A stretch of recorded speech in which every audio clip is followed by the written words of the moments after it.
Coming up next on All About Android, it's me, Jason Howell, my co-hosts Ron Richards and WinTweet Dow, and we've got a lot of news to talk about this week. Dirty Pipe is a thing that we haven't talked about a whole lot on the show, but apparently it's fixed, sort of, at least in beta anyways. Unlimited Google Photo storage is back, but there's an asterisk. You have to be a T-Mobile subscriber to benefit from that.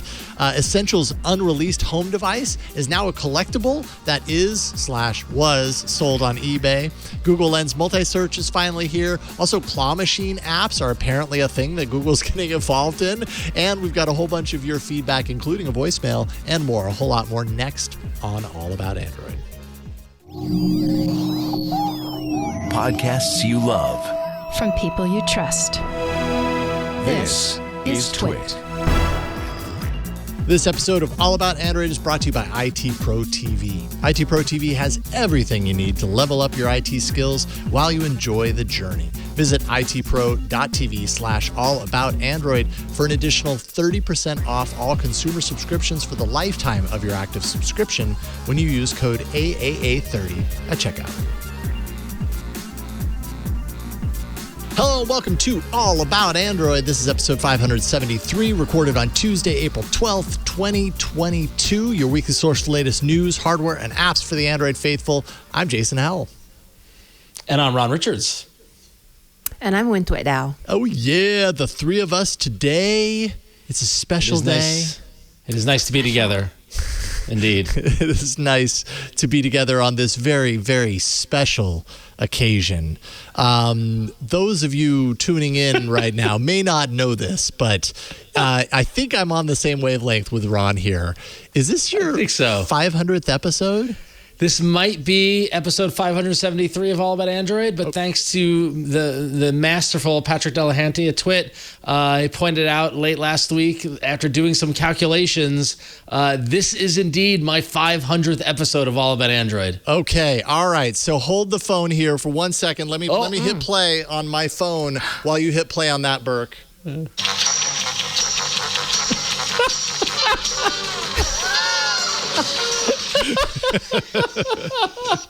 There you go. You get your own bumper. Are you happy now, That's Ron? brilliant. 500. It just took 500 episodes to get a themed bumper. I just want to thank everybody at Twit, not only for letting me do the show, but for not putting goats in that bumper.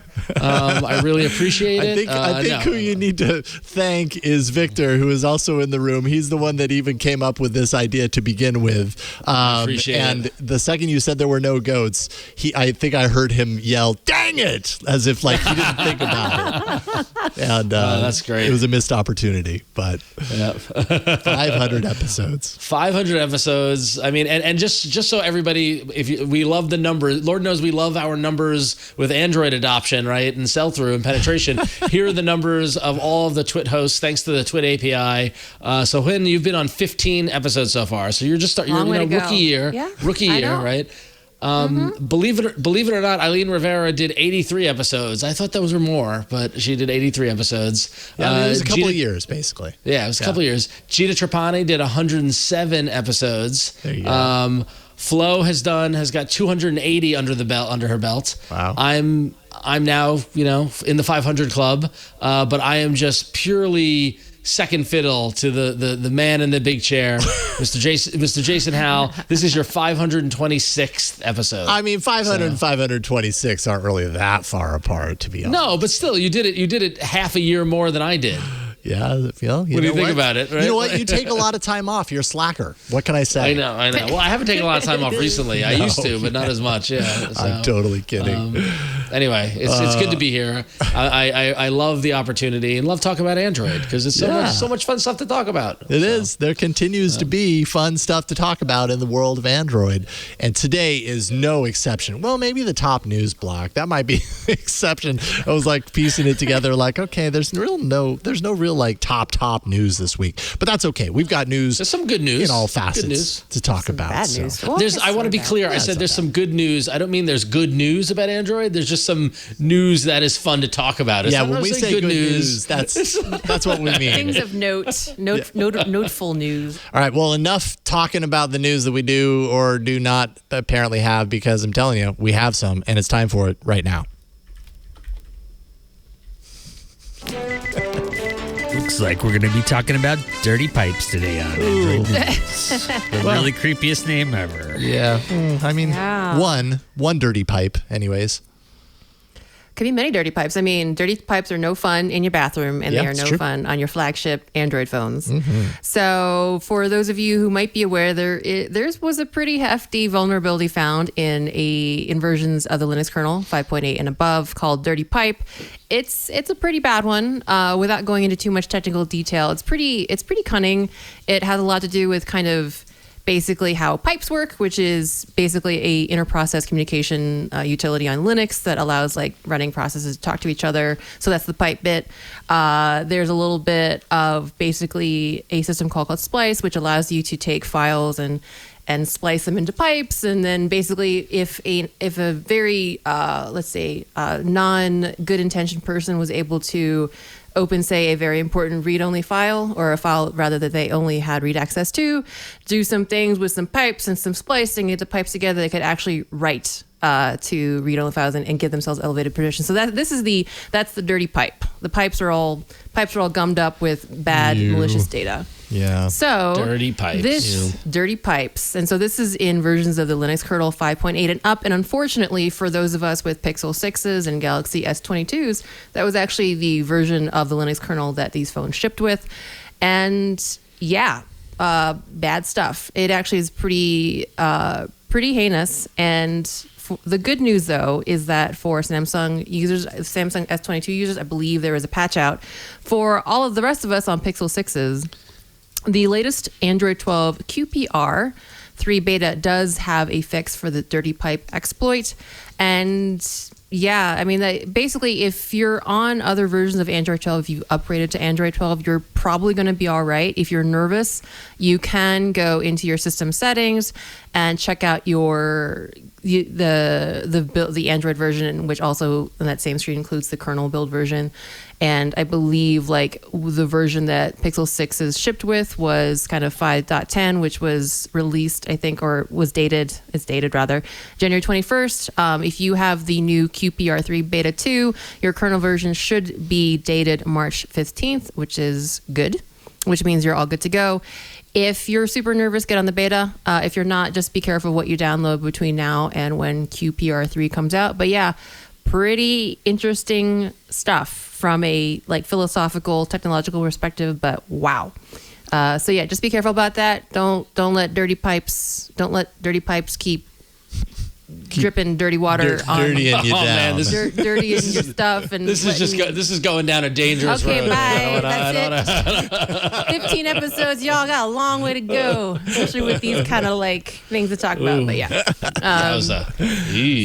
I think what's interesting about this is that this is basically like the fix to this is rolling out in a beta for something that's actually coming to everyone in June, which in my mind, like a fix for a really bad vulnerability, like that seems like a monthly security update, not a Pixel feature drop update.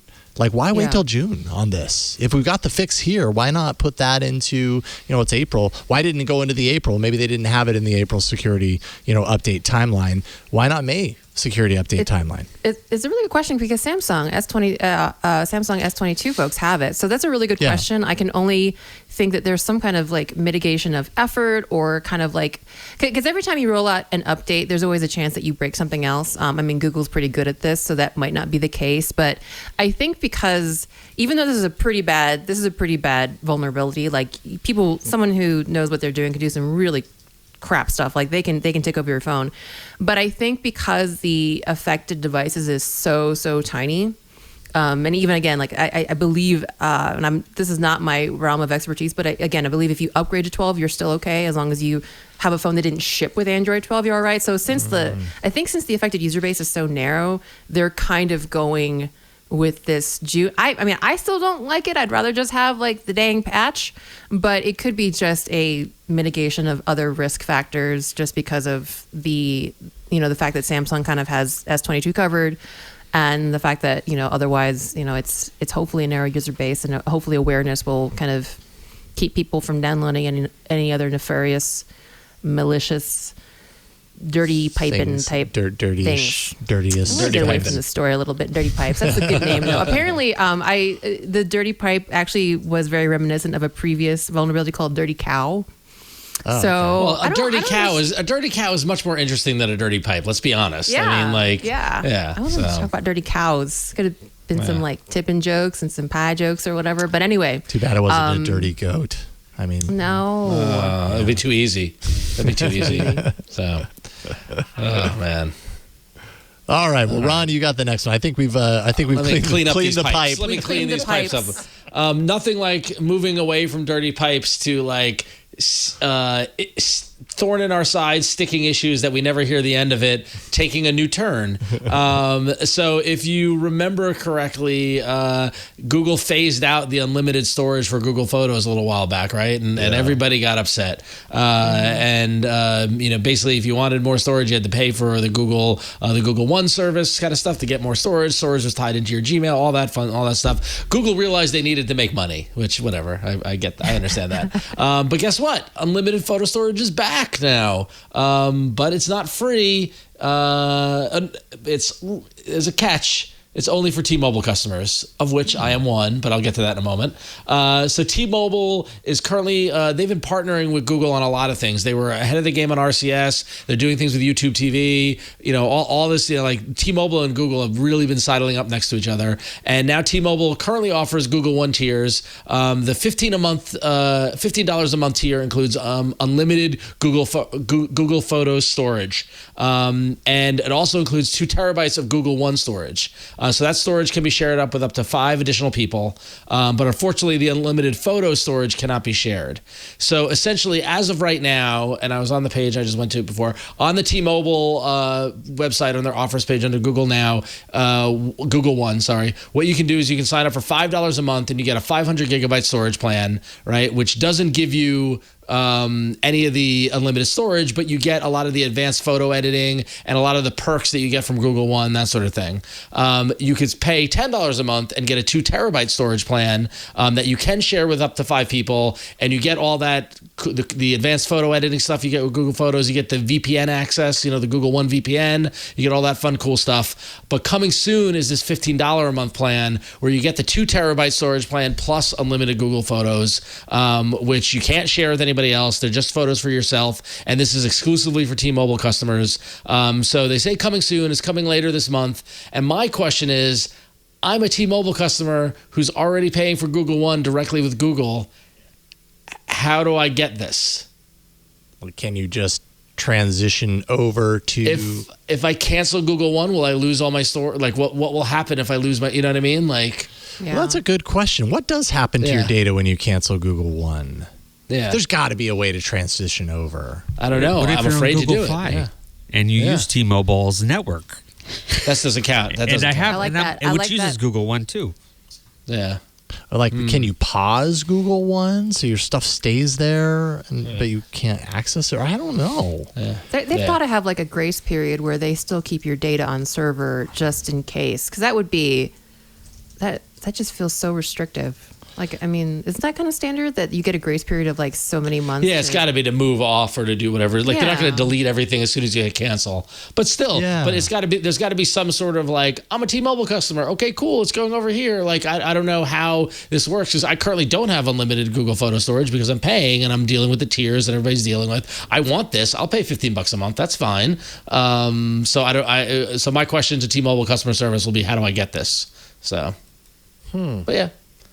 So if you want unlimited Google Photos, if you're on T-Mobile, if you're not on Google One, go to that page on T-Mobile's offers page, see the information, sign up. I think it's lighting up later this month. I think like April 26th or so. I saw that date floating around. So 2 weeks. Keep an eye out. Can I just say I love T-Mobile? Once again, I mentioned a couple of weeks ago. kidding. I got my Lots of free perks. MLB TV. Lots of perks with T-Mobile. So Well, and what's interesting to me about that, so T-Mobile is getting a lot of this stuff first. Google has its own carrier, Project Fi. Why is this deal not extended to Project Fi? That seems like because T-Mobile is probably paying Google to get this because this is a perk to use T-Mobile. Yeah. I mean, that's how this works. Why not also like Google? If you want people to, if you want people to use your service, prioritize them with something. But Google likes to keep things open, so maybe this is just an extension of that too. I don't know. I agree with you, Jason, but I'm a Google Fi user, so obviously, my bias is giving my unlimited photos back. Yeah, right. Maybe it will come. Maybe maybe they'll do that. Because I can't imagine, like, if it's a matter of like not making, like, losing money, or I don't know, like there probably aren't an insane amount of Google Fi users, right? No. So I can't imagine adding that service. Much less than the millions upon millions upon millions of people that had free high resolution storage or original resolution storage for years and years. So would it really be that much of a give? I mean, if they wanted to get people to use Google Fi, they would play this card. Yeah, totally. That's fair. And so you got to really wonder how much they want people to use Google Fi or to work with their carriers. Like it's a tough business. It's like, honestly, it's like, because it's like Google is dependent on the carriers to get people to use their phones and to sign up and do all that fun stuff. But they also want Google Fi, but the carriers could be like, hey, Google Fi is competing with us. Why? Even though it's using T-Mobile as the network and stuff like that, it's a slippery slope. But knowing how deals work on the business side of things, there's no way Google went to T-Mobile was like, hey, you want unlimited Google Photos? You're right. That sounds ridiculous. T-Mobile was like, we need a differentiator for us from AT&T or from Sprint. I guess Sprint doesn't exist anymore. Oh my God, wow. From whatever carrier that's out there. So that for Verizon, right? They want to do it from Verizon. So, But. Interesting. All right. So I look forward to navigating customer service on this one. Yeah, let us know how that goes, because I think everyone would probably wonder, is probably as curious as you are. What happens when you cancel a Google One account, even temporarily? I have to imagine actually, let's see I what do happens. know. I do know at least part of the answer, because my wife did this when her business shut down during the pandemic. She still had all of her business files up on the Google cloud. And, even after she stopped paying that account, she was able to reopen it or, activate it again like a year and a half later, because there was stuff. She was like, oh my God, I don't have this stuff. I wonder if I can get access to those files. And she was still able to do it. So I don't think it goes away. Your access to it might go away, but it's still there. There might be a cutoff period to that too, where they say after this date, it all, completely goes away. But so I think that's probably what you do. I went to the plans page on Google One, logged into my account with it, and all I can do is upgrade. There's no cancel. You cannot leave. It's like worse than the gym. You can get in, but you can't get out. All right. Well, lastly in our top news block. Here we go. Wait, hang on. I'm sorry to interrupt you. Yeah. Cancel membership. It just It just says cancel membership, and there's one button that says cancel. I don't want to press this button. I know. Cancel. There's no. Okay, context. here we go. Are you sure you want to cancel Google One? I'm currently using 95 gig of storage, and you'll be out of storage if you cancel. Your storage is shared across Google Drive, Google Photos. Unless you free up storage after September 2nd, 2022, you will not be able to upload new files in Google Drive, send and receive emails in Gmail, or back up your photos to Google Photos. That's a good amount of leeway right there. If you cancel now, you've got until September 22nd of this year to free up before your Gmail stops accepting email, for example. Correct. That's a decent amount of leeway. So it doesn't say anything like you can come back and access all your stuff. It doesn't say anything about that. So I'm going to say I changed my mind. I mean, the button is literally I changed my mind. Oh, never mind. I mean, I can pretty much tell you with some certainty that your files don't go away entirely. Sure, you will get access to them if you stop that and you move over. But if you find anything out by talking to customer service or whatever, good luck on getting in touch with them. Then and some good analysis in the chat room, by the way. Cousin Josh saying Google's pre-20th century Europe, lots of small kingdoms that do their own thing. Yeah. Which is true. So indeed. Yep. Okay, and finally, last week we talked a little bit about Samsung's deal with iFixit for self-repair. And, in the case of Samsung, it's limited to, I think, the S20 and the S21. I don't even think the S22 is on that list yet, but, so it's a limited thing. Well, Google announced shortly after last week's episode that it's doing the same thing. It is also working with iFixit on their own self-repair program. This is awesome. Batteries, displays, and cameras that, that you as a Pixel phone owner can, go through this setup and receive those parts, receive instructions on how to replace them. You can either buy the parts separately, or you can buy it as part of something they call fix kits, which includes the parts and then also the tools that are needed, because iFixit also sells a lot of these tools. Really great for selling, a lot of the tools that you need to do this. So, US, Canada, Australia, UK, and other European countries. This will extend as far back as the Pixel 2 and forward. So Google offering a whole lot more options, including the Pixel 6. So even the current model device that's out right now, and it launches later this year. I think it's great. Anything that any progress to self-repair, to being able to fix things on your own and not be burdened by this unnecessary, in my opinion, need to take a device to an authorized dealer so that they are the ones. I don't know that I personally am equipped to do this. I probably am, but I would still be a little nervous about it. But the fact that I can choose what to do with my device, that's what I think is really important. When we own these things, we should have that clarity. I 100% agree, and I agree with you also. Looking at the photo and the article on The Verge of all the iFixit tools and all stuff like that, it's I get a little nervous. But I spent 10 plus years fixing computers, right? Yeah. We should be able. Yeah, look at all that. Look at all that stuff. See, what worries me about this is that, and the difference between repairing and building computers and this is that this is very small components, and I have very fat fingers. Right. So if you go, Bert, can you go back to that photo, by the way? If you look at on the opened up Pixel 6 at the top of it, it's hard to see up top because the cropping is happening. But there are the two camera modules above the open back of the the Pixel 6. Yeah. And there's actually the camera module and little ribbon cables and little connectors. And just the idea of connecting those back in horrifies me in my fat fingers. Right. So it's just, but it is absolutely I'm with you. I will try to fix something before I give up on it or go buy a new one or whatever it is if I can. And I will say, anybody at home, if you have problems with your phone, specifically around charging or stuff like that, before you even try opening it up or anything like that, get yourself a can of compressed air. Right, that is every mobile phone owner should have that, because blowing dust out of your phone is probably it will remember it used to help up speakers, your speakers get all crapped up in there, in the hole, any sort of connector on the plug going in and out, a lot of dirt builds up in there, and that compressed air lets you blow that out. Usually that fixes things 10% of the time before you have to actually open it up or anything. So that's my tip to you. So get a can of compressed air. It's $10. There you go. And then you fix it with iFixit. And you fix it. Yeah. You fix it. We fix it with iFixit. Yep. Cool stuff. So congratulations, Google, on furthering the possibility for people to actually own their things.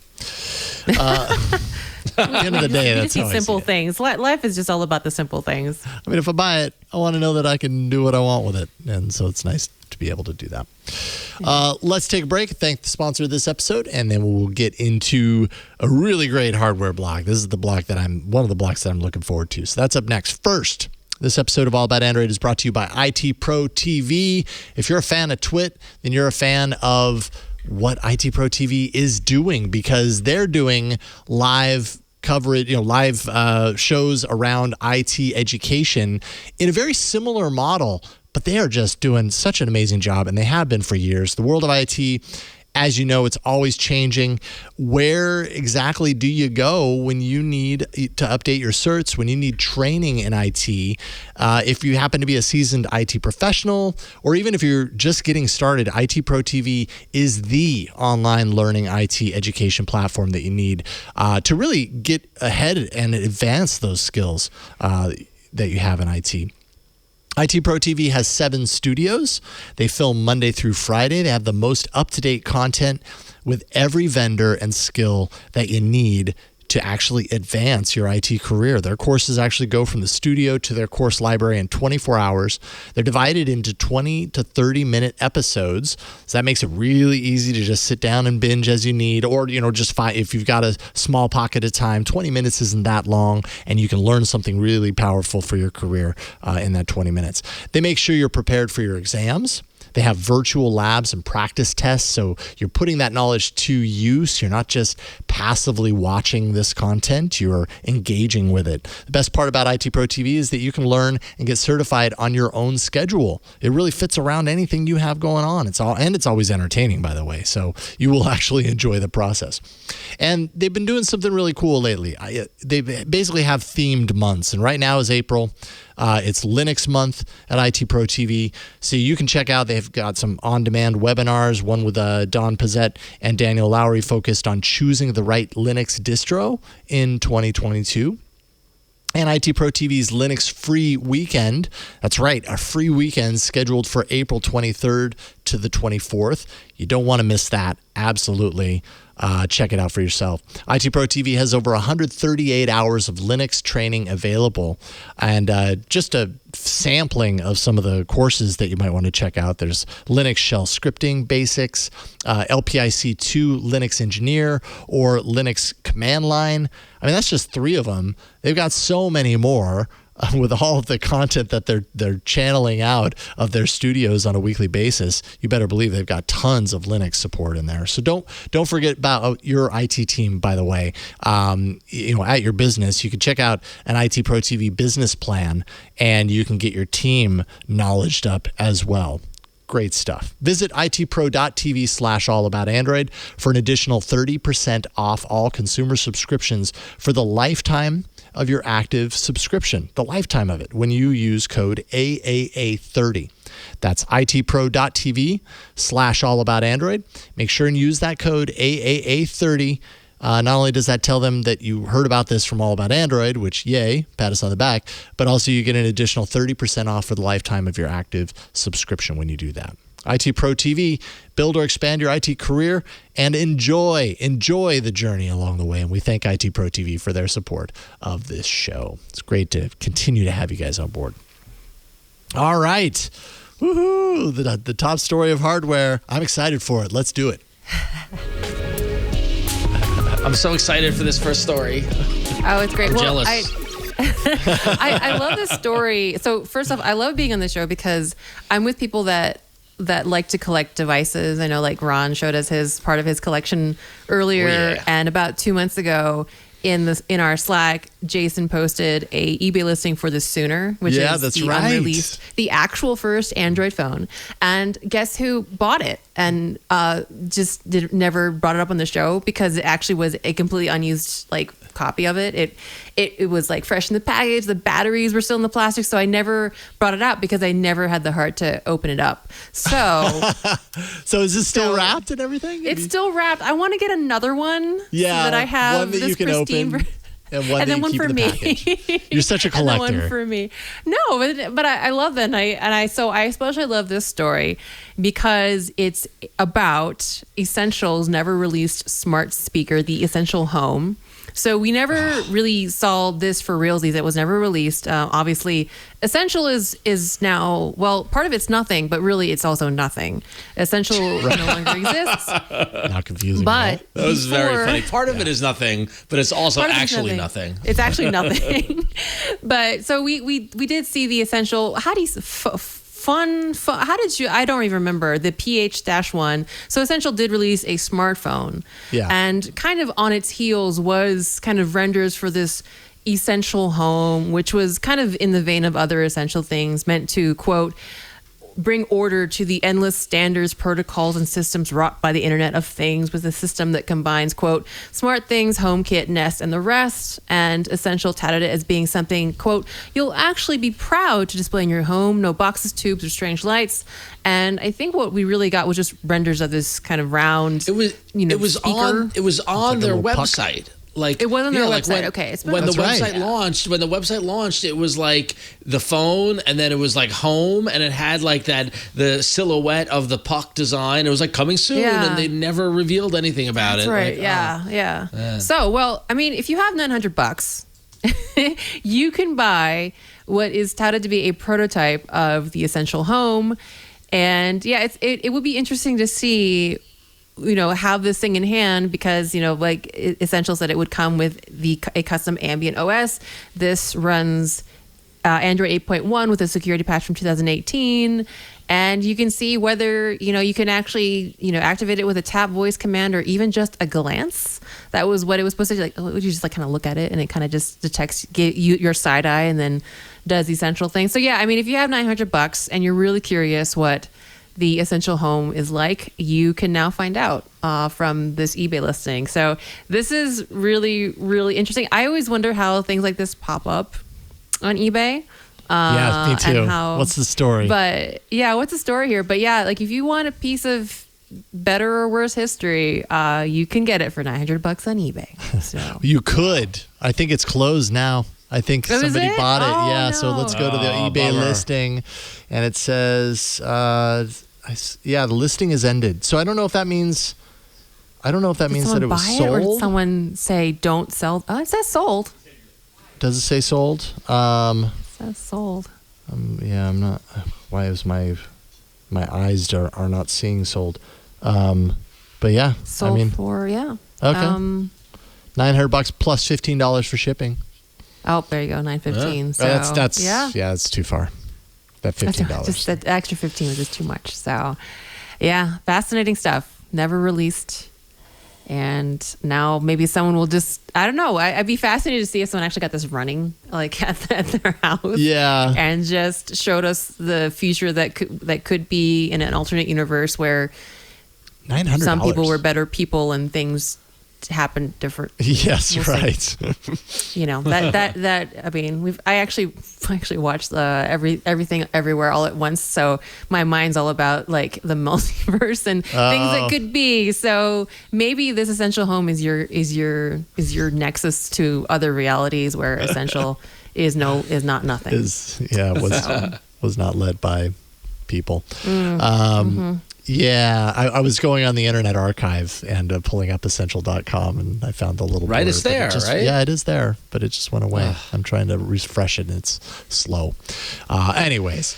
That's the biggest problem with the Internet Archive. It's just really not fast enough. Yeah. They have too that much stuff on there. The public service that you don't pay for, that Yes, is donation, exactly. really is not. It's just not snappy. Come on, guys. So. Yeah. Oh man, well that's cool. I mean, I thought we would never see the light of day with this that smart speaker. $900. $900. That's a pricey collector's item. I mean, it is, but honestly, like I'm so shocked it's under $1,000, to be honest. Yeah. So yeah. It has that kind of like when things, I don't know, like not on the same level, but Nazi China and like things like this, like probably like Pol Pot's like bathroom rugby. There's a kind of like a weird, grotesque fascination with these kind of things. Not the same level, but kind of like a weird piece of history. Totally. Well, yeah, the Essential Home does occupy a strange place in Android history, and so in the right hands, kind of like, you don't have this, but I do. I'm good. Someone's with my willing to part Sooner, $500 or $900 for it. Congratulations, whoever you may be. Now, if I could find somebody to spend $900 for my Nexus Q, I can't say that I wouldn't entertain that, but I don't think so. What does that go for on What are eBay? those going for now? Yeah, I'm curious. I think a lot less. I think a lot less. All right, so $71. I don't even see any on here. Jeez, where is it?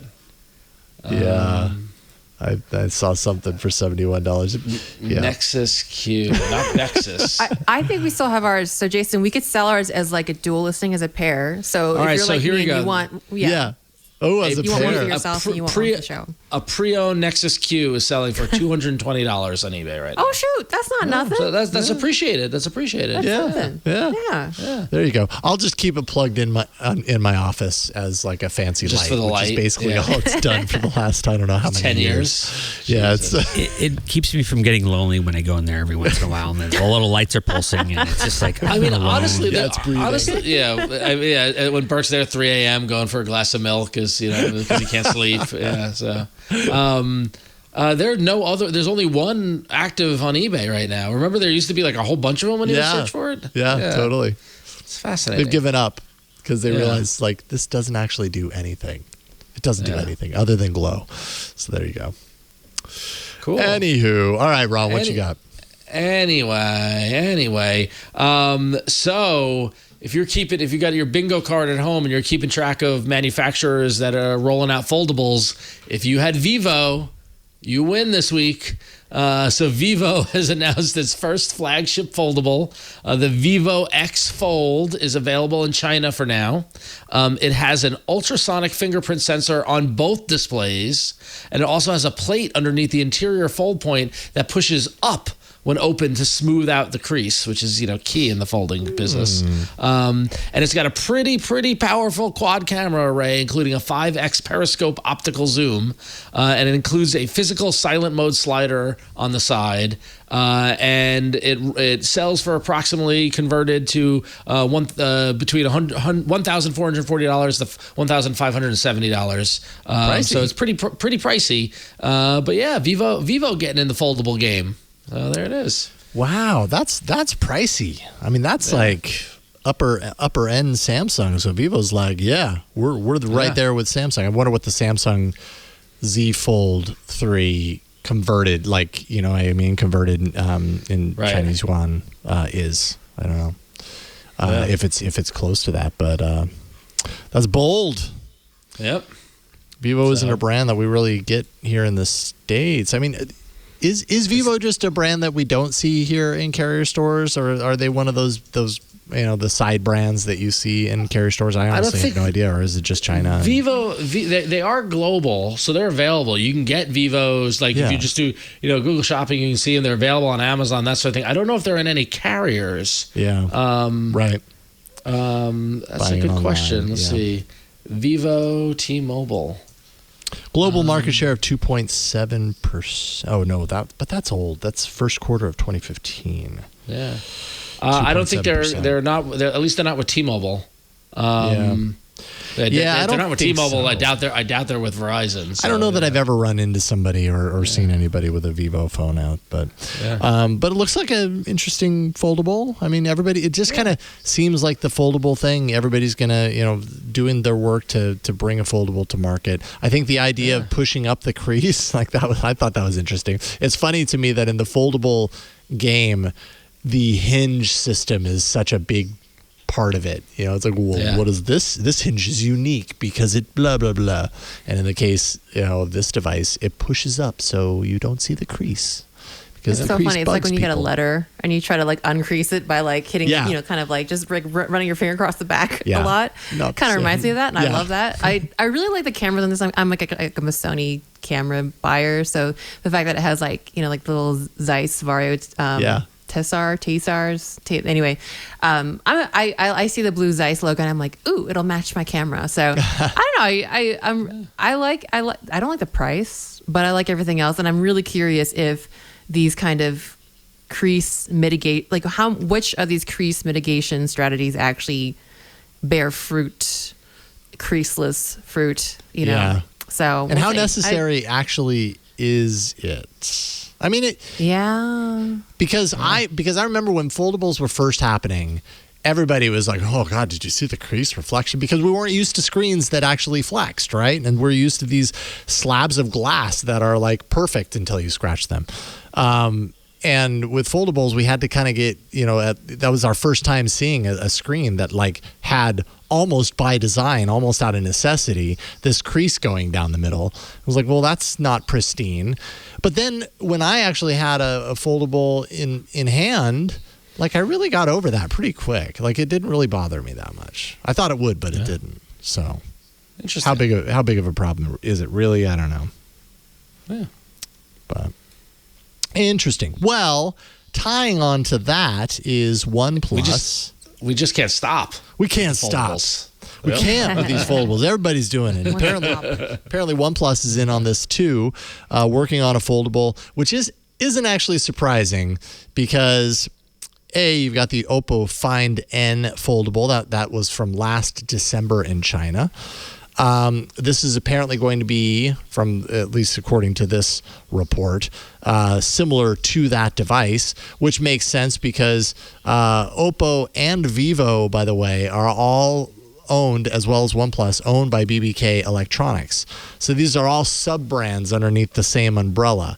And more we're seeing how they share their IP across these different divisions. So it's kind of like, oh, you mean Vivo's got a foldable? Well, yeah, so does OPPO, and apparently does OnePlus, because they're all under the same umbrella. So they're all pulling from the same source, essentially. So not that surprising, but what might be the differentiator here, OnePlus might be the brand, I'm guessing, what might actually be the brand to be a more global bringer or whatever, distribute their foldable device, in underneath that umbrella, theirs being more global than the rest, But would we be excited about a OnePlus foldable? I'm interested, but I would be. I'm interested. I'm interested in anything OnePlus does at any time. And as you know, I'm always interested in a foldable. I'd be curious to see. I would expect OnePlus to do something not I want to say different or unique, but those are almost lazy words, like something OnePlusy that would make it stand out from the crowd. And I don't know what that would be, but I'm curious. What is OnePlusy now? Because OnePlus, what is OnePlusy? OnePlus seems to have kind of petered out on that originality front to a certain extent. Well, that's why CarPay left, right? I mean, yeah, we've decided that on this show, even though there's no indication of that in reality. But yes, that's what we have decided here. The continuing mystery of why CarPay left. Yes. Let's just throw it up there. So I'm curious, but if it's just going to end up looking almost identical to another phone that already exists, then that, I don't know. I can't help but feel like that's a little lazy. But I guess. But in like kind of like the vein of like interesting like crease mitigation figures, I think we did talk about the Fine one, and this one has it folds but doesn't crease, so it has like a teardrop kind of hinge where the screen doesn't actually kind of fold in half, so that there is a crease. So if I would actually love to get my hands on it and then to see if this particular mitigation works without the crease, because I have to admit, now that I think about it, the longer I stare at my Fold 3, the more I see the crease, like which is kind of odd for me, because I'm usually able to kind of like block out that kind of like noise. Like my laptop is like a jet engine running, and my husband always asks why it doesn't drive me crazy, and I'm like, what noise? It's perfectly quiet, it's beautiful in here. But for some reason, something about the crease is getting to me. So I'm really like, I would like a scorecard of like creasiness, and then we just have like basically all these kind of different, like the push and the fold, the push and the crease from the back side, the teardrop, the S fold, whatever interesting mechanisms and designs I want to see. I want to see which one comes out on top. I want to see which one works, and I want to see which ones are absolutely ridiculous and are just a gimmick to get you to buy the phone. Which one's the crease killer? Curious. Crease killers, yes. Which one kills the crease? Yes. Crease killers. Yes. All right. Well, hopefully we'll find out about that. I don't know. It seemed to refer to this OnePlus foldable not coming this year, so probably not anytime soon. But who knows? Maybe they'll surprise us. We will find out. All right. Coming up next, we have some app news. That is up next.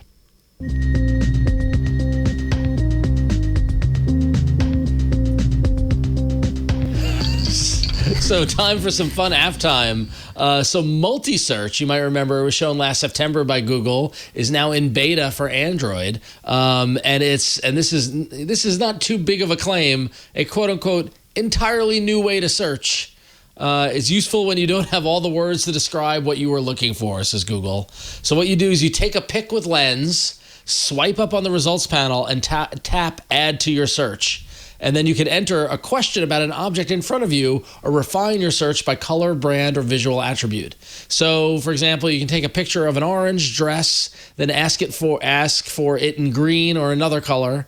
Or you can take a photo of your plant and ask for care instructions. And Google does admit that the best results are usually shopping searches, which is, no surprise because that's actually revenue generating. Yeah. But it is now in beta in the Google app. And it's actually really interesting when you think about it because it is, that is a bold statement to say that it's an entirely new way to search, but it is because it's combining the photographic as evidence and the AI analysis that Google's doing and saying, okay, that is a dress, with then a followed up contextual additional search based off that result. Right. So like you take a picture of a dress and say, show this, is this available in red? And it will go search for that dress in red. Like that's kind of like another dimension, right? It's calling it multi-search makes sense because it's multiple searches, but like it's layering in another angle to what your search is, which I find fascinating. So. Yeah, this is artificial intelligence at work right here. They've trained their systems to recognize a long to medium to short dress or whatever, all different colors, and over time. This is really powerful. Actually, this is really cool. I can't help but think like there's some careers that got a lot easier with something like this. Like Saturday Night Live when they see when they're parodying something and that person's wearing that dress or whatever. Be very easy for them to find it. They probably make all their clothes though. I don't know, but anyways, pretty powerful tool for Saturday Night Live and for other people. For sure. This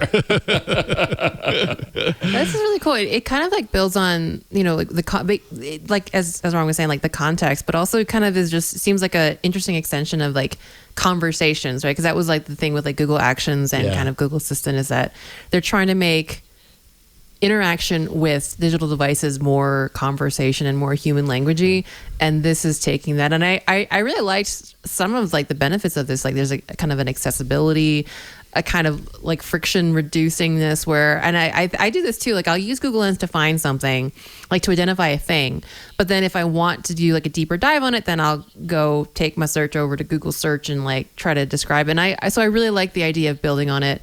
And then of course, like, typing less, being able to, because I feel like also like you lose context because there's this whole, TensorFlow neural network kind of brain that's providing you these things. And then you kind of let that brain continue to kind of mellow and like kind of think on what you're asking it. So you're kind of probably hopefully gaining more information this way. So I just love it. I think it's really cool. Just conversations, but with like shopping. Yeah, show me the red one.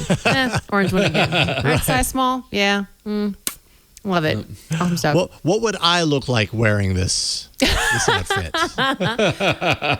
I mean, at some point that's got to be possible, right? Like, okay, that shirt on me. Can you put that shirt on me and let me know and show me what I would look like? Oh, I like that shirt on me. Okay, that's interesting. That's an interesting angle. Yeah. I'm sure that's going to happen at some point. All right, Wynn, you got the next one. Yeah, so this is definitely a dev-related story, but basically, even now for new apps and for app updates, you have to target an Android API level within a year of the latest major Android OS release. So this is actually a thing. When you write an Android app, you literally state in like this thing called a manifest your minimum SDK that you support, and then basically the target SDK that you support. And usually the target is hopefully the latest and greatest, but it dictates a lot of things, basically the kind of highest levels of features that your users can take advantage of. And the minimum will basically dictate, things that you have to write compatibility into. So this is kind of not, so the first part of this is not nothing. Whenever you have new apps and app updates, it has to be within a year of the major release. The new portion is basically that for existing apps that don't target an API level within 2 years of the latest release. So basically take the date that the current major release of Android has been released, go back 2 years. If you're an existing app that is not targeting at least the release from 2 years ago, then your app will not be available, will not be discoverable or installable by new users with devices running Android that is higher than the target API. So if you're targeting, so for example, to try to put some numbers on this, say you're still targeting Android 8. Anyone running with a device that isn't, or so a new user that doesn't already have your app, that has a phone that has Android 9 and above, will not be able to see or install your new app. So there is some like wiggle room built into here. If you have an app that doesn't meet this condition, your existing users will still be able to find and install your app. But this is kind of just basically Android trying to keep people up to date. And by people, I mean both users and devs. And of course, like a lot of motivation for this is security updates and better experiences. So as we get new versions of Android, we get better features, but we also get things like increased privacy practices and protocols and better security like fixes and things of this nature. So Android is just, or Google rather, is just trying to make sure that devs keep pushing their users or pushing their apps and pushing their users into better practices, whether that's from a user experience side or a security side. And Google states that the vast majority of apps on the App Store already meet these requirements. And if you don't, you will have some help. There's a technical guide already up that kind of will help guide you to becoming compliant. And if you're a dev, again, who doesn't meet these requirements, you can actually request a 6-month extension if you're just finding it difficult to kind of get everything ready and on board by November 1st, which could be really difficult if you haven't updated in a while. It's very understandable. You do have the option to request a 6-month extension. So that's kind of the news. You have until November 1st to basically target one of the Android releases in the last 2 years. So for me, this kind of seems like very reasonable, but how about y'all? Do you have any old and still enjoyable or still useful apps that you'd be upset that you couldn't find? Probably have something on here, but nothing's coming to mind. I've got some smart ruler or some app like that, Yeah. like one of those random ones that I used once and just never uninstalled. But I'm afraid to look, to be honest. You should be able to, I do wish I had better ways to slice and dice the data of my apps on my phone, and maybe I do, but I'd love to, sort by date installed or sort by last update, stuff like that. That would get you be a little smarter about managing the apps on your phone. Because honestly, there's so many download and forget that's in there that unless you sit there and go through and be like, oh, what is that? It is fascinating to see. I've still got stuff from the arena and stuff like that we do, that I'm like, oh, I don't want that anymore. Let me remove that. So pick one randomly and tell us about it. Let's see. Well, I have the Just Salad ordering app that I used pre-pandemic to order salads at work when I went into the office. I haven't done that for 2+ years. Wait, it's legit Just Salads? Are you serious? It's a place called in New York City. I don't know if it might be somewhere else, but it's just called Just Salad, and all they sell is salad. So they were downstairs for my office, and so it was very convenient. You would just order on the app and then go pick it up. It was great. Truth in advertising right there. Let's see, SMS backup.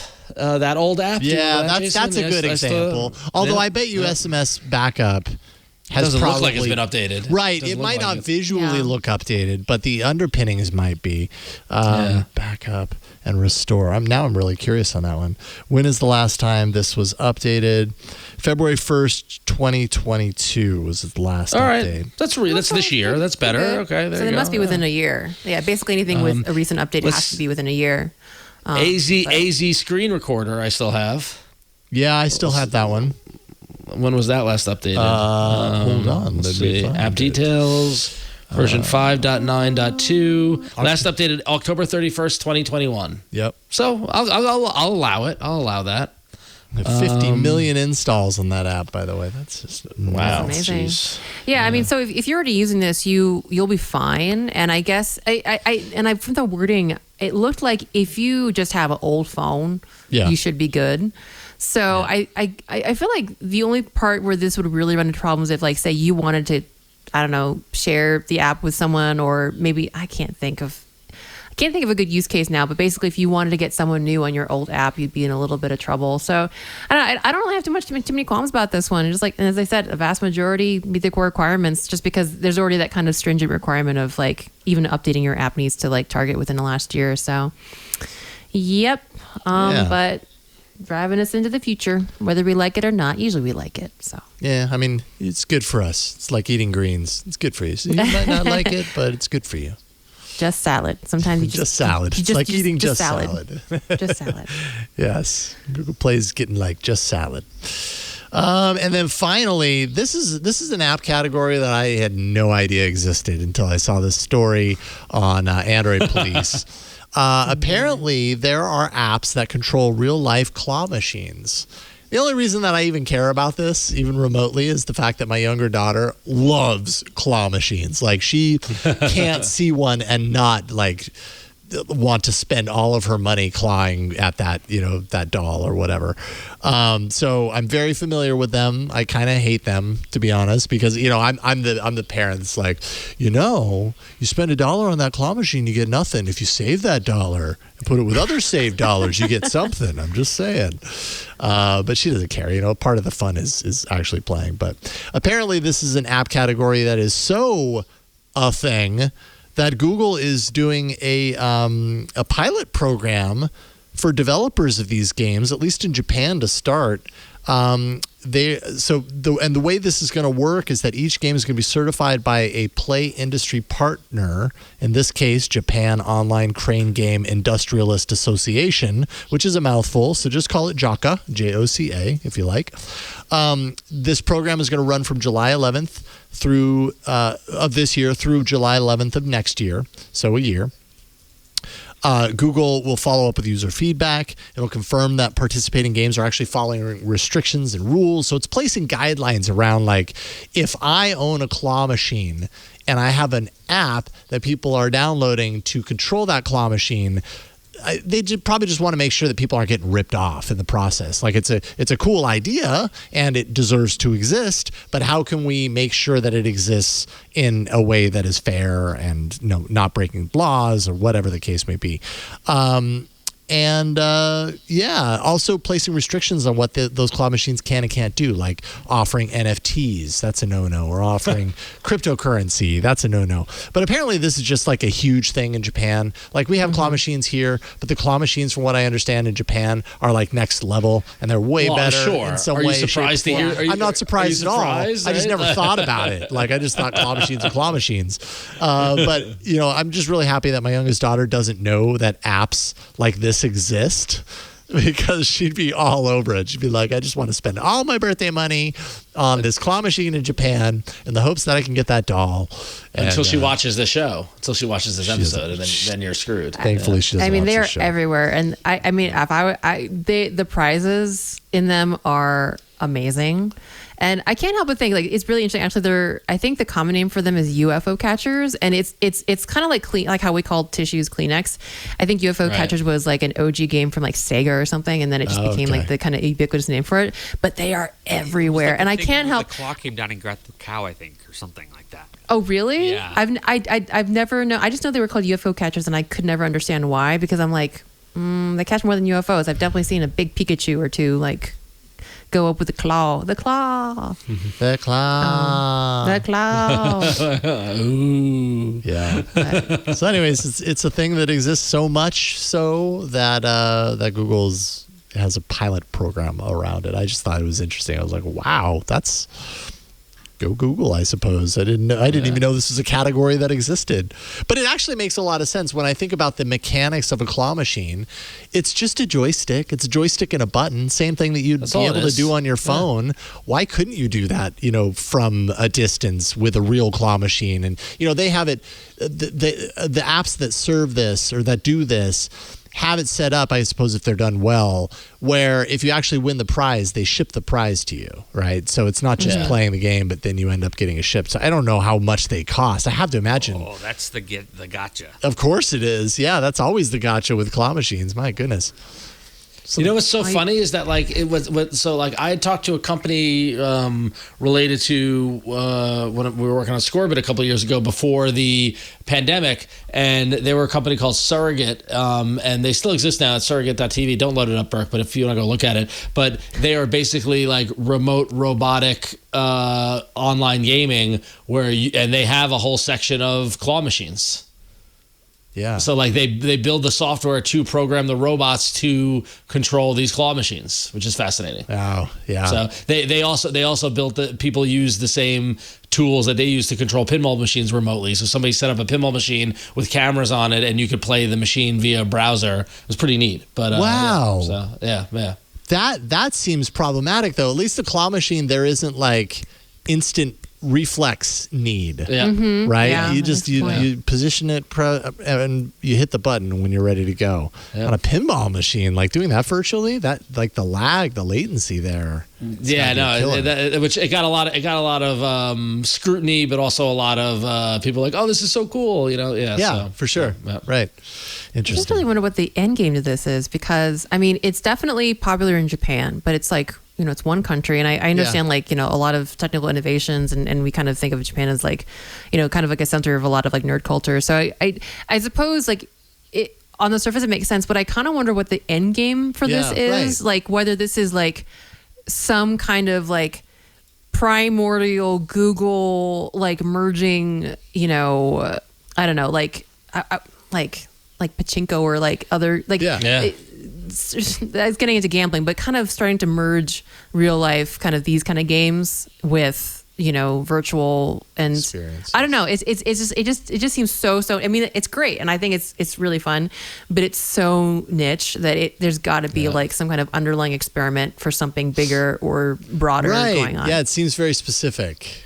Very specific for Google to be like, yeah, we should do a pilot program around this. Okay. Yeah, I'm really curious. That's why I tagged it, because I was like, huh? I was like, put it. Yeah, Burke's saying Stadia. I don't know. I think that horse is out of the stable at this point. Yeah. Well, just watch if you ever get a package from Japan Post, Jason. You might be getting, somebody won me a Hatchimal or whatever the prize.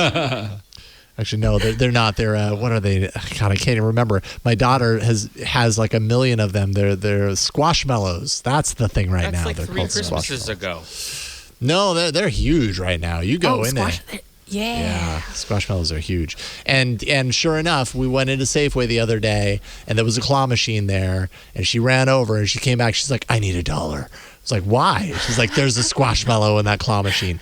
And I go over and I look at it, and it's a whole. I mean, it's the typical claw machine thing, right? Like tons of stuff in there, all like smushed down, like really hard and interweaved with each other. The one thing you really want is the squashmallow, and it's pushed up against the glass. And I'm like, dude, the claw doesn't even go there. Like you could try endlessly, and you will never get that thing. She's like, I don't care. She doesn't know how to shake the machine yet, does she? No, nor could she. I mean, this machine. Right. Yeah. Well, I mean, if she knew a very tall man who was quite stout-hearted, that was willing. Yes, if she knew that man that was willing to shake the machine, you're right. Maybe then there's something. But anyways. All right. Well, we have some feedback from you, and not just emails. That's up next in our feedback section. AAA@twit.tv or 347-SHOW-AAA.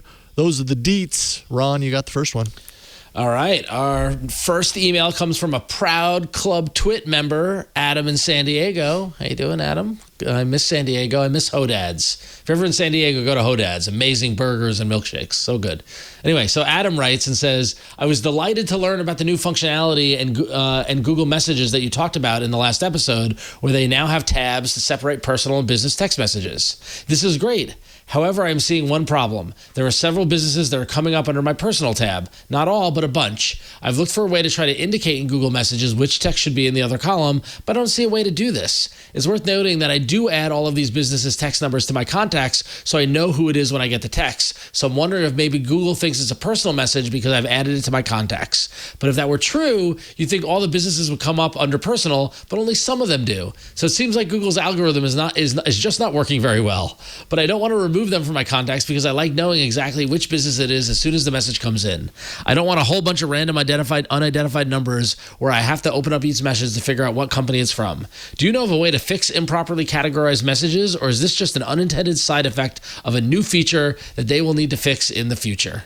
And that's a great question, Adam, and I don't know the answer. My assumption is that They just rolled this out. They're still tweaking it. They're still figuring it out. It would be really great to tap on somebody and say, this is a business, and be able to move it over. Yeah. And I bet you Google would love to hear from you. So you should leave a review for the app, or you should leave some, like email the developer, like go to the Google Messages listing in Google Play and give feedback to them, and give them this feedback, because we hope they watch the show, but we don't know that they watch the show. So, instead of, talking to us, talk directly to Google. I'm sure, or tweet at them. Like, sometimes they listen to that stuff, but yeah, I would imagine that this is just going to get refined and give you hopefully more control, because you're right. I mean, they're probably categorizing a lot of businesses as, who knows how the algorithm works, but they probably have a database. Okay, this is a business number, but they might not know that business yet, or who knows. So, you're not noticing this in yours, right? I don't have the feature not. still. I still don't have the feature. Wow, that's crazy. I've been nothing but happy with it. So yeah. I just need the thing like with like, for example, with Gmail, when it sometimes it classifies emails as promotions when it's really just like your shipping notification, and then you drag it over to updates, and it's like, hey, would you like future emails from this and this address to be categorized as the thing you just categorized it at? That would be kind of awesome. Although I feel like that's less smart, and more maybe that's just like a whitelist kind of like mechanism, or an okay list. I don't know if that, we don't use that term no more, but yeah, something like that. But I would like that to give Google data. You know what I mean? Like, because it's all about like the machine learning. So you need to give it like learning sets. So let me learn the Google messages. Google. Yeah. Let me give it some learnings, information. So. Yeah. Be nice to be able to do that. It'll get there. I believe in it. I believe in you, Google. I feel like they've got a track record. They'll figure it out. Look, usually Google launches things and they work right out of the box. So, this is odd. It's odd that this one project, this one app doesn't work as intended with a new feature. Yeah. So, got to give them a pass, I suppose. They'll figure it out. I believe them. We believe in you, Google. All right, Wynn, you've got the next one. Yeah, well, we've got a voicemail from Chris from Mobile, Alabama. It was really hard for me not to read that like I was watching Forrest Gump, because a friend of mine was just telling me they watched Forrest Gump this weekend.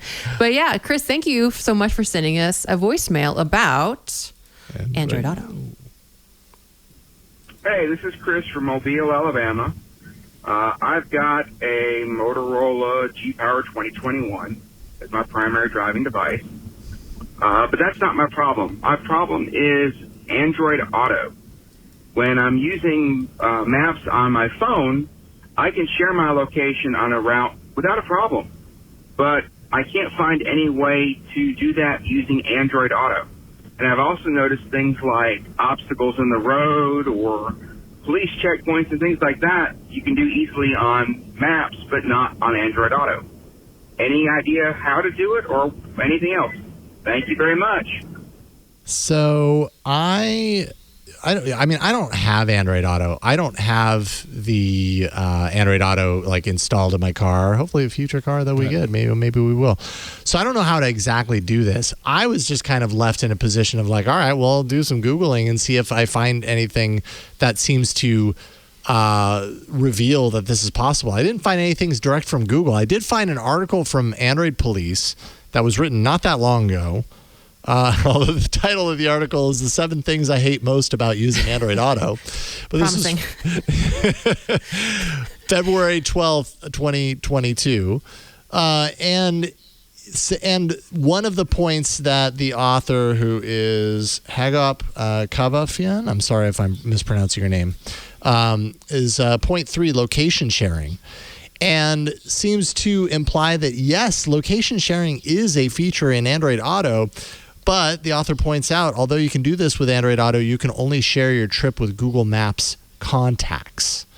So I don't know like what the interface is, though, to get there. So apparently it is possible, but there's limitations. It's not as easy.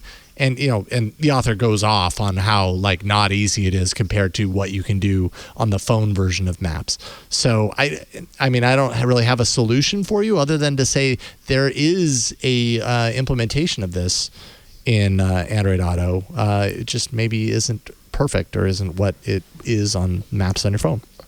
I actually have Android Auto in my car. So I think what I'll do is I don't often go out these days. I've made a bad habit of not going outside. But I will, next time in my car, which will happen sometime before next show, I will try to find it.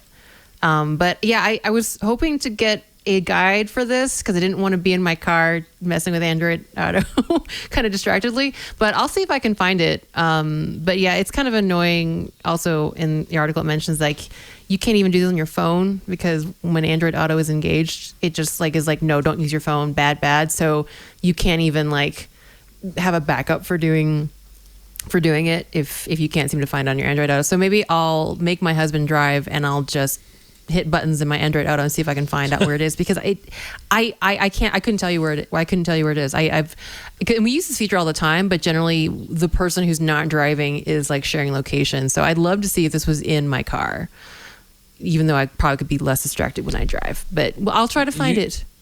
You should do that, and you can't go home until you find it. That's the challenge. Oh. Okay. So, yeah, see how long it takes you. So. If I don't show up next week, y'all know what happened to me. But Chris, for you, I will drive around my Subaru and see if I can find location sharing. Yep. And then my husband will be like, "Why are you sharing me your location? You're like down the block." Just it's for science, dude. So. Cool. Well, let us know what you come up with there. Okay, and thank you so much for the voicemail, Chris. We appreciate that. All right, it's time for the email of the week. Yeah, there we go. Lots of pomp and circumstance for Rickabilly. We don't know where you're from, Rickabilly, but that's okay because I like your name, Rickabilly. Says, I am so glad that I am not the only one. Sorry, Flo.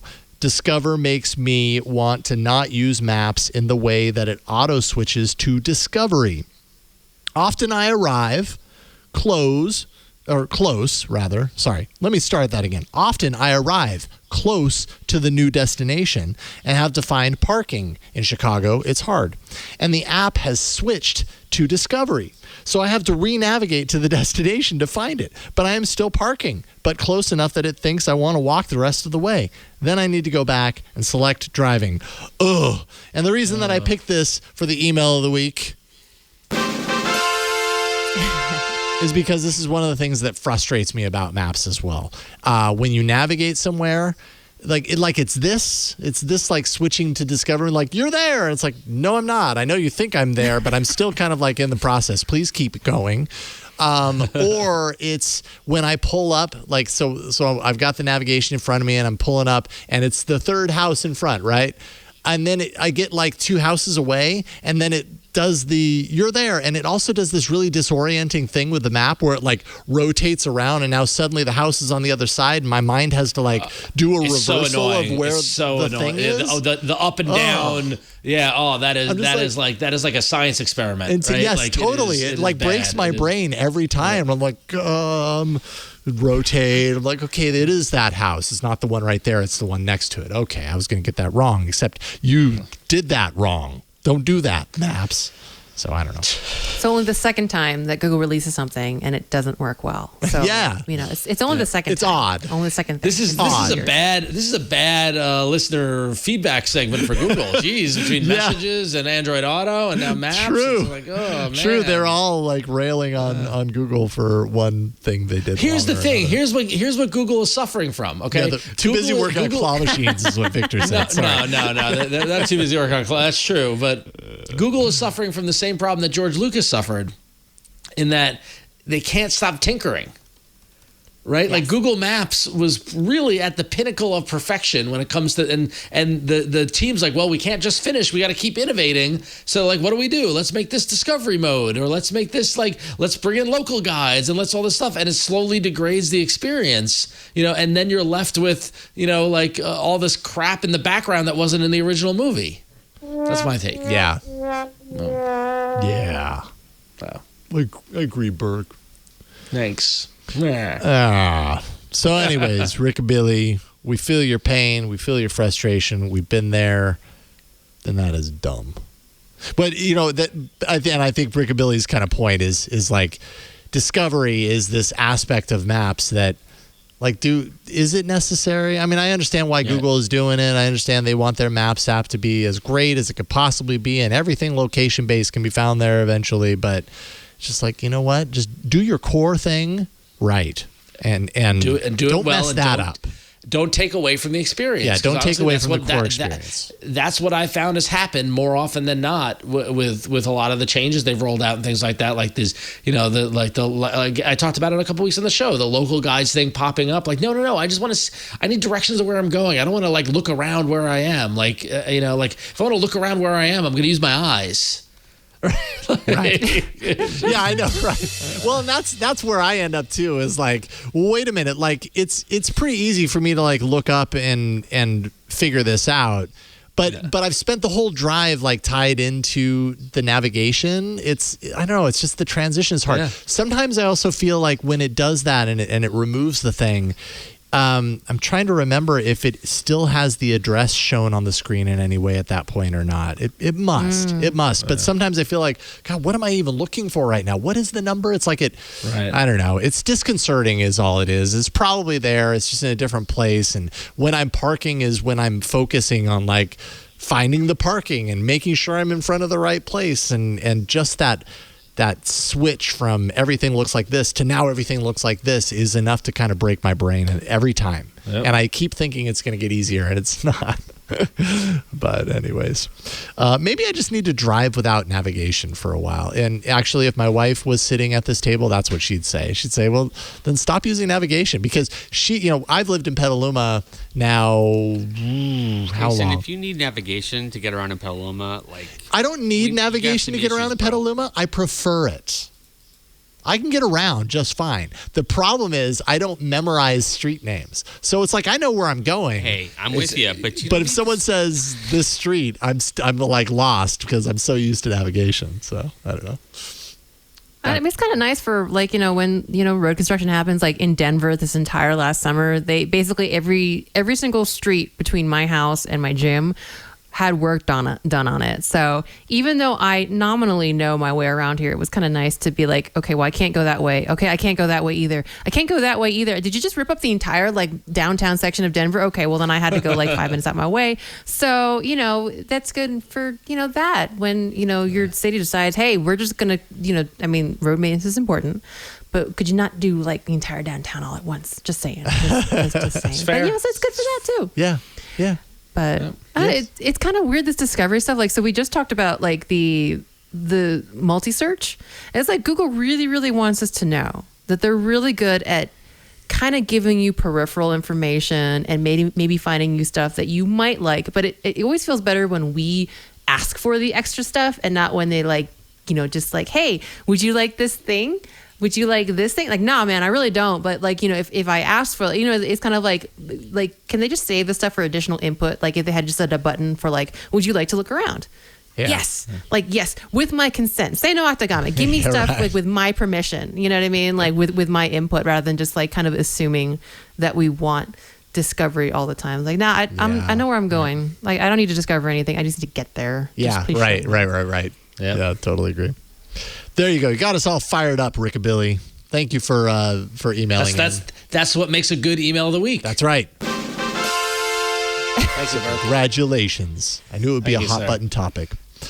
All right, we have reached the end of this episode of All About Android, and it's been a lot of fun. It always is. I enjoy my Tuesday nights hanging out with you guys. So, Ron, let's start with you first tonight. What you got going on?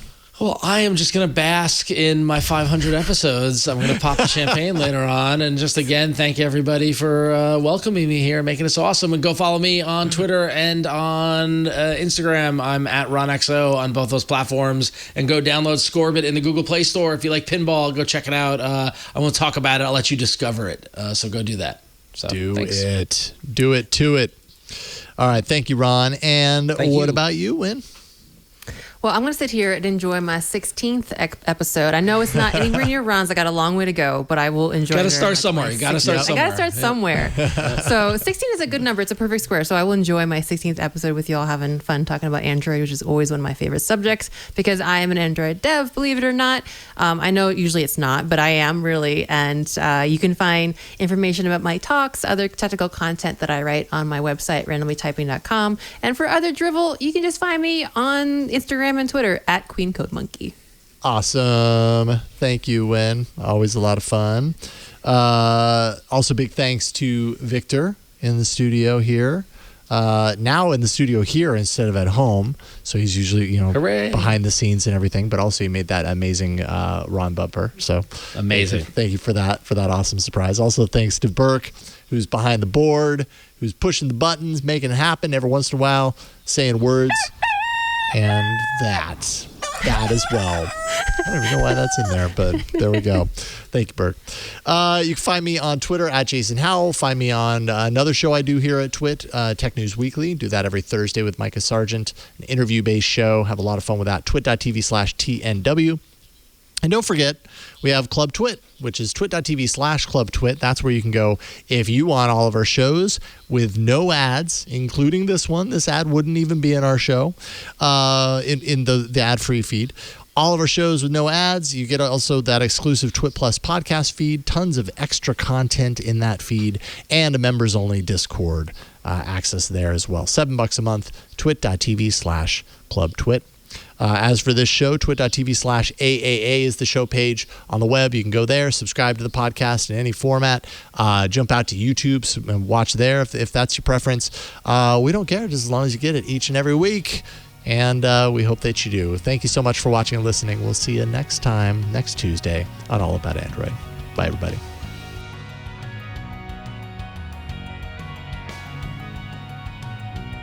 Hey, I'm Rod Pyle, editor of Ad Astra magazine, and each week I'm joined by Tarek Malik, the editor-in-chief over at Space.com, in our new This Week in Space podcast. Every Friday, Tarek and I take a deep dive into the stories that define the new space age. What's NASA up to? When will Americans once again set foot on the moon? And how about those samples from the Perseverance rover? When are those coming home? What the heck has Elon Musk done now? In addition to all the latest and greatest in space exploration, we'll take an occasional look at bits of spaceflight history that you probably never heard of, and all with an eye towards having a good time along the way. Check us out on your favorite podcatcher.